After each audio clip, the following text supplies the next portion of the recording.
Welcome to the 16th episode of the Thoughts with Lakshman podcast. My name's Lakshman Sybil. I'm currently a rising senior, a rising junior in high school, and yeah, so I'm interested in German culture. That's why I created the podcast. And I actually started off learning German as a foreign language.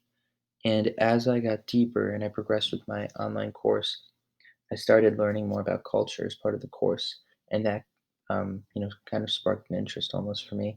So then I started reading more and finding out more by myself.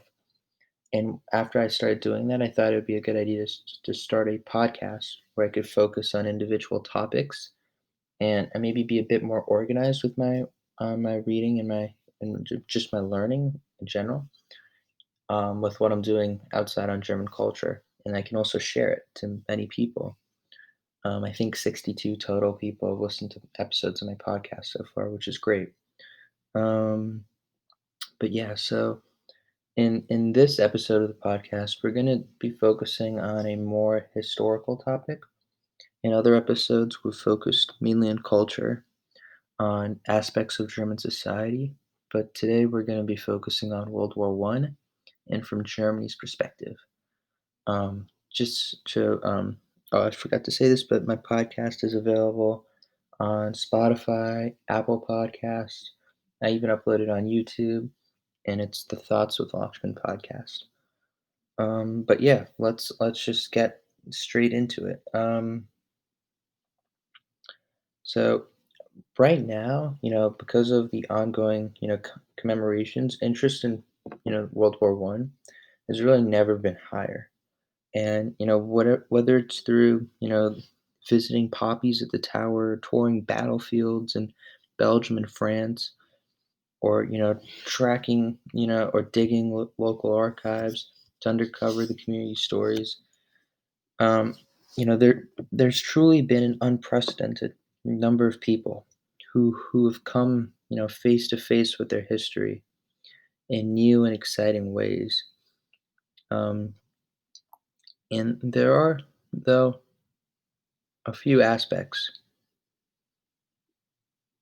that are missing from the commemorations held so far. Um, for instance, there's so much about those who died. We forget that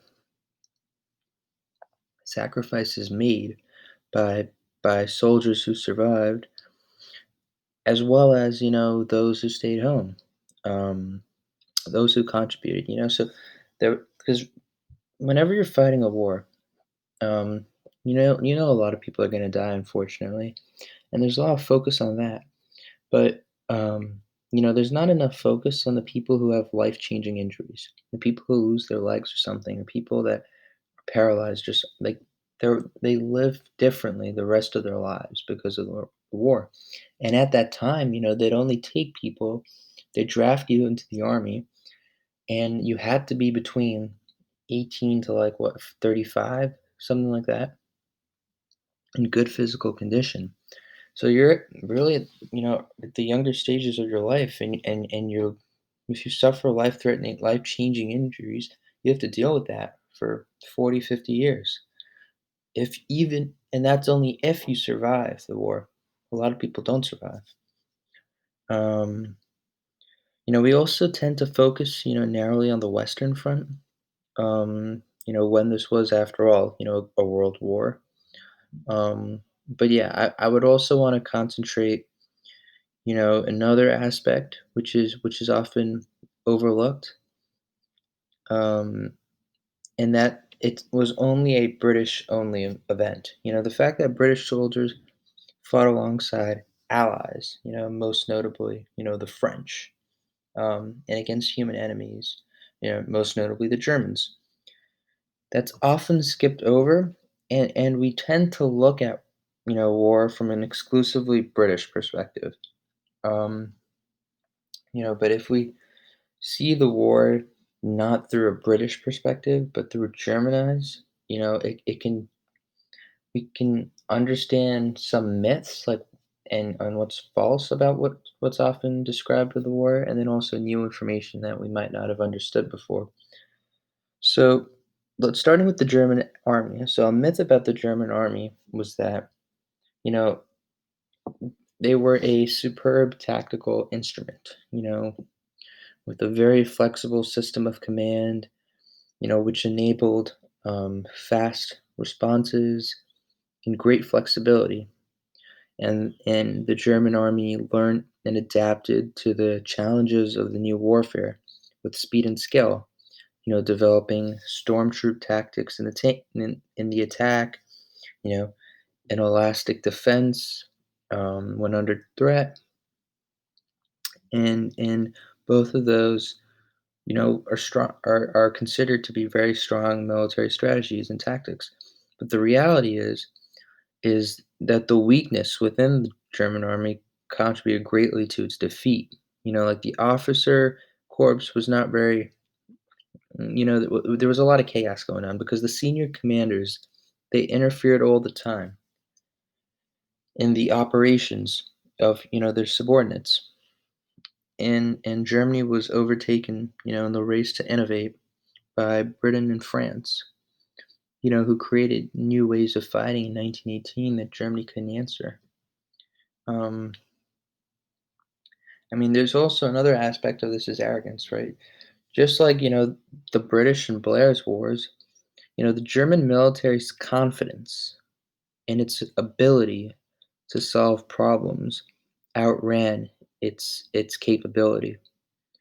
If the German army hadn't really presented the Schlief plan, which is a very, very famous military plan, um, we could spend a podcast discussing it, but I'm not going to get into that much details about the Schlief plan. But if they hadn't presented, the Schlief plan as a workable military solution to Germany's political problems, the war might have never started. And once war broke out and, the Schlief plan had failed, the high command continued to believe that it could find tactical answers to the impossible strategic, situation that Germany had created and for themselves.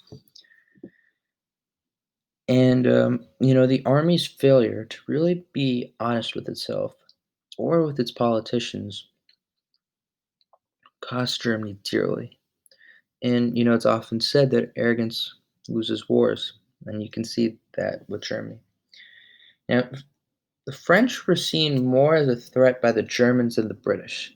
Not only did the French carry, the main front of the fighting in the Western Front for at least, 2 to 3 years of the war, but right to the end of the war, the Germans saw them as more skilled fighters than the British.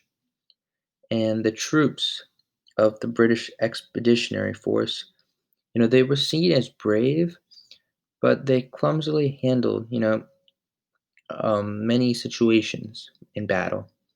And they were poor at coordinating attacks and exploiting success.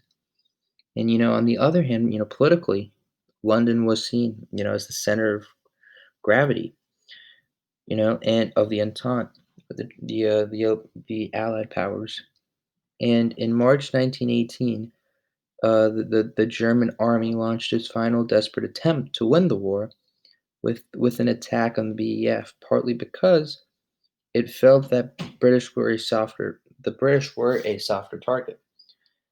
Um, and that's not to say politically, as we explained just now. So, right, politically, Britain was the center, but from a military perspective, and that's interesting because for many, many years in history, the British Army was considered a level above everyone else. But it's interesting to know now that from a German perspective, they viewed France as actually a bigger threat than Britain.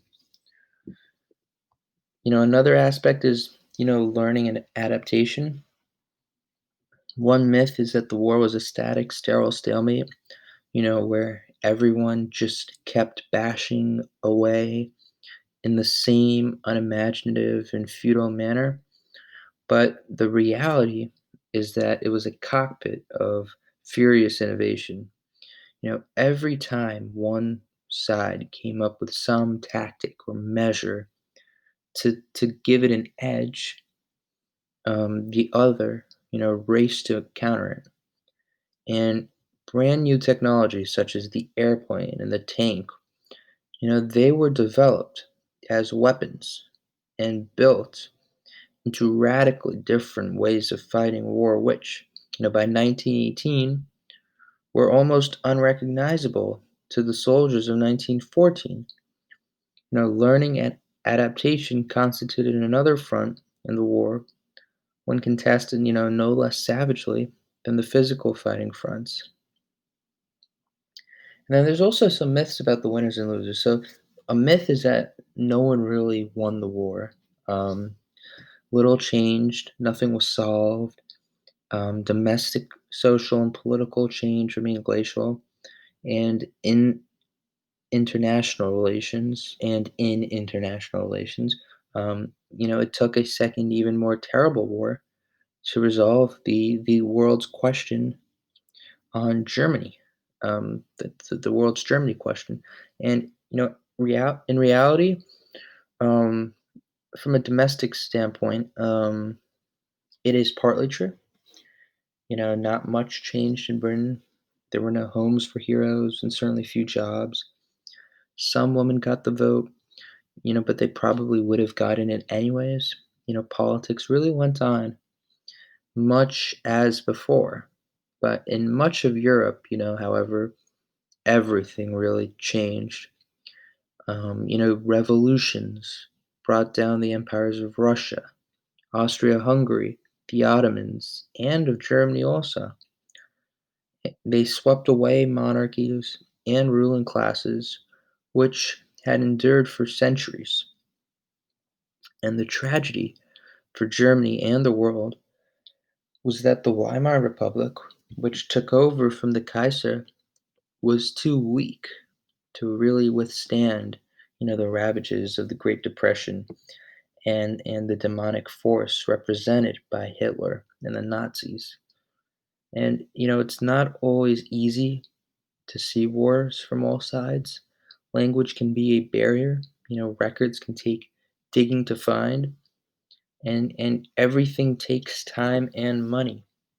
But now, 100 years on from the horrors of the First World War, by evaluating it from different perspectives, we can really understand and differentiate between what's factual and what's really not.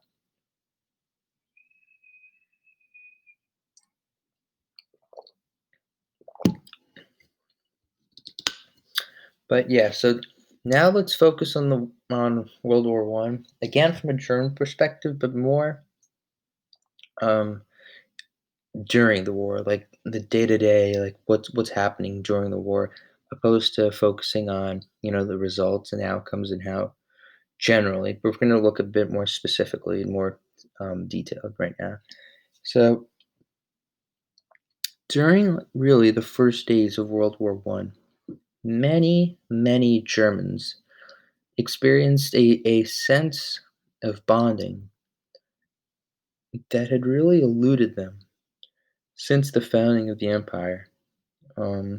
Differences of class, religion, and politics really seemed to disappear as Germans flocked to their city centers, to show their enthusiastic support for the impending conflict. And overwhelmingly, the parties, including the Social Democrats, they voted for war credits. And and the euphoria of the early days really masked, Germany's dangerous situation. The Triple Entente commanded the seas. You know, they had more than twice the population of Germany and Austria-Hungary, and they had access to the world's natural resources through their empire and, their close contact with the United States. And Germany was immediately blockaded and had to rely, on its own resources and those of Austria-Hungary and, other smaller countries like the Netherlands and Denmark and Switzerland. And the Central Powers did have interior lines of transit, which was viable in a two-front war. They also had a unified command structure, which was not the case for the Triple Entente um, because because their rivalries resulted in three different wars being fought, simultaneously with little coordination. Um, let's focusing more about like some leaders, German military leaders. So General Alfred von Schlieffen, chief of the German General Staff for many years, from 1891 to 1906, he had really recognized Germany's vulnerability in a two-front war, and really saw the best hope in an overwhelming attack against France through Belgium, because France is right next to Germany, but Belgium's a tiny country that's between France and Germany. And if all went according to plan, France's eastern industrial region would be occupied in 6 to 8 weeks, and Paris itself would be surrounded. Um, then the slow-moving Russians, would occupy Prussia's eastern rural provinces, facing only a modest-sized German military force. And and after France's capitulation, which is planned, by the way, this is not real.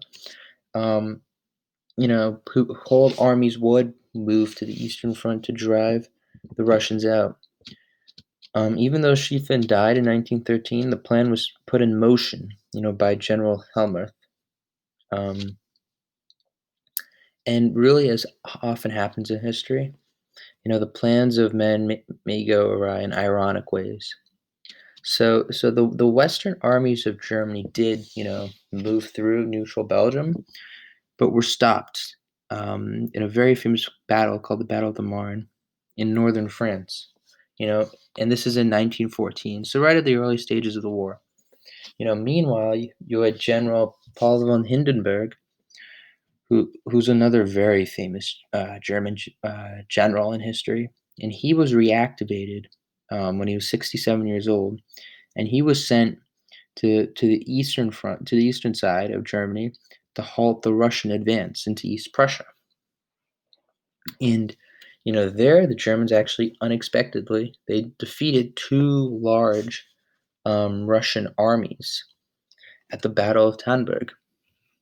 Um, the fighting on the Western Front turned into a war of attrition as the two sides built opposing trenches from the Swiss border to the English Channel. For 3.5 years, neither side moved more than 30 miles despite titanic battles at, Verdun, the Somme, and Ypres. And in the east, the outmanned German forces, with the help of the Austrians, really inflicted, a series of costly military defeats in Russia. But, given the vastness of its territory and population, the Central Powers were unable to knock Russia out of the war until after, the seizure of power by Lenin in the October Revolution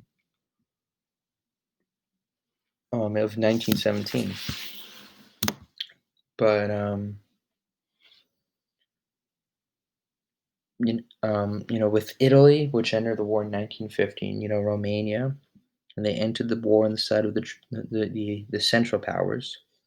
They faced an almost impossible situation in a war of attrition. The two generals, Ludendorff and Hindenburg, became, basically de facto rulers of Germany and sought the mobilization of the whole society for total war. More than 11 million men, which was about 20% of the population, were in uniform, of whom about 2 million were killed in the war. Germany was unable to feed itself. And after, the severe winter and then 1916, 1917 malnutrition, starvation started to kill many people in certain areas during the winter. Many camps, German groups of soldiers, more people died to starvation than actual bullets in the war. Only during the winter and only in a few areas. But it's still the fact that it's happening is really telling.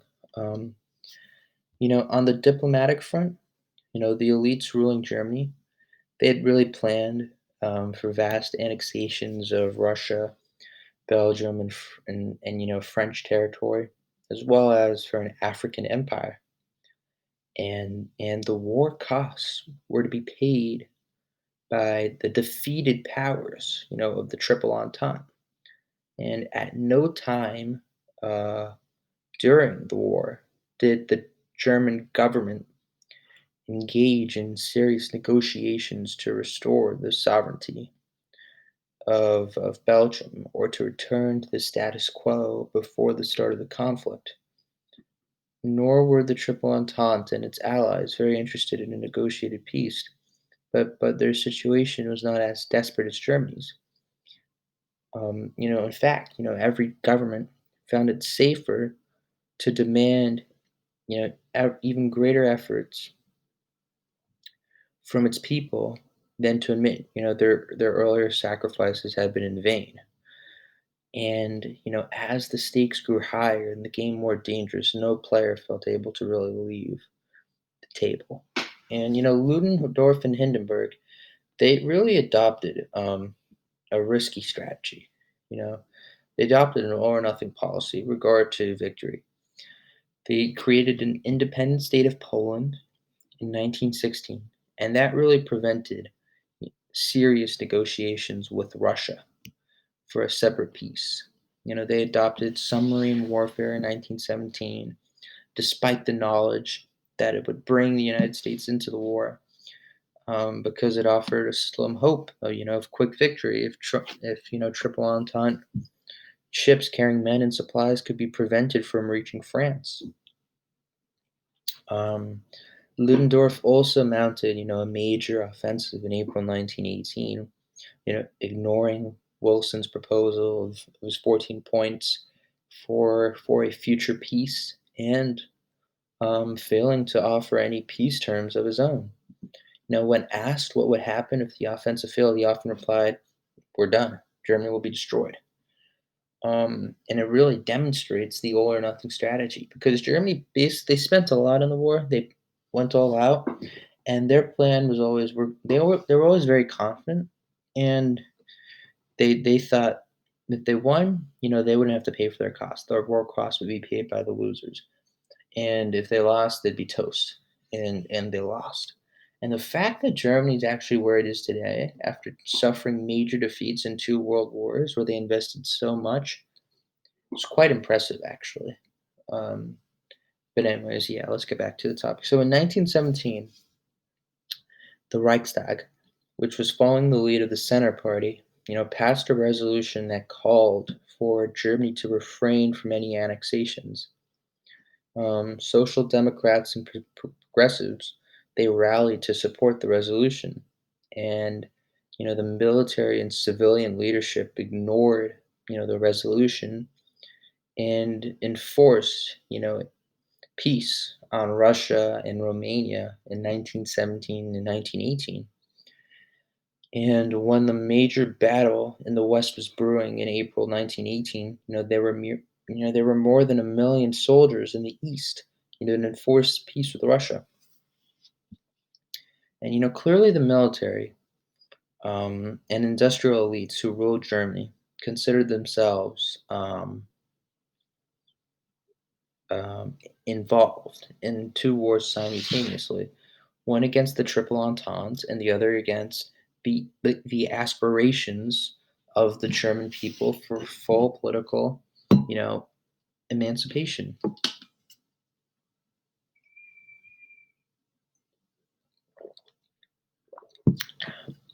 And the latter conflict really dictated victory at all costs on the military front. You know, defeat or a compromise on the battlefield, would inevitably lead to democratization because it would lead to a loss of legitimacy for the elite that had, demanded so many sacrifices from the many millions of workers, farmers, and artisans while denying them effective political power. And in November 1914, Alfred Hugenberg, a majority, and he was really an ally of Hitler. That's how he's known. He's an example, and William the Two. They both felt compelled to really promise an eventual end, to the restrictive Prussian franchise in his Eastern Message of 1917. And shortly after, when the Fatherland Party was established with its enormous support from the elites, its program included a commitment to fight, unequivocal for an unequivocal German victory, which includes the annexations of other territories around Germany and also the maintenance of the Prusso-German political system. Now, the Ludendorff offensive of April 1918 made great breakthroughs in the West, but the effects of 4 years of attrition were really evident, and the military did not really have the reserves to take advantage of the initial gains. And with almost a million fresh American troops in France, the Allies launched a counterattack that quickly gave them the initiative. And slowly, the German forces began retreating. And on August 8th, the German army suffered a severe defeat in northern France.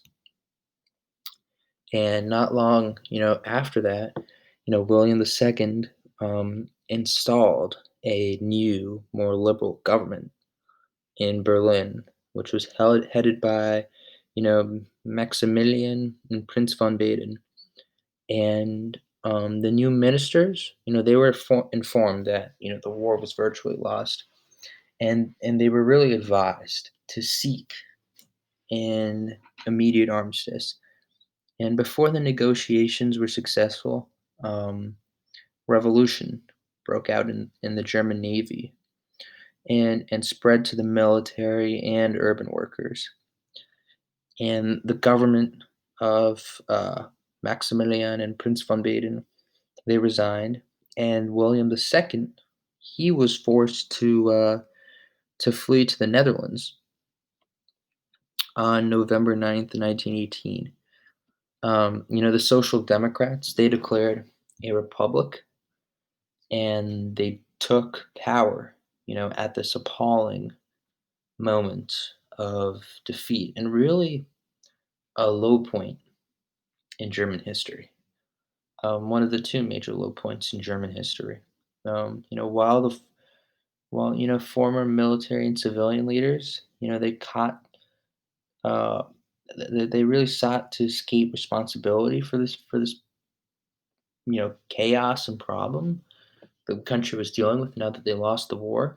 Um, but yeah, they really tried to avoid blame. They didn't want, and people were angry. Tensions were high in the country. There was a lot going on because really a lot of ordinary people bought in to the war, um, and they were very upset that they came up short and that they lost. And they were shocked really too because Germany was very very confident. But yeah, that really brings us to the end of today's podcast. I hope you enjoyed listening. Just to recap, we first spoke about Germany's attitude generally, which was arrogance and confidence. Obviously, it's good to be confident, but not too confident, right? And I think Germany was a little arrogant for the war, um, especially given the circumstances. The Allies had more resources, more troops, especially when the United States came in at the end, because while German troops had been fighting for 4 years, they were injured, and not many troops had not really fought. Like a lot of troops were exhausted after fighting for 4 years.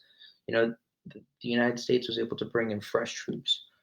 But yeah, given all things considered, this is really a low point in German history. But by understanding it from a German perspective, it's more interesting. It adds another layer to your understanding of World War One.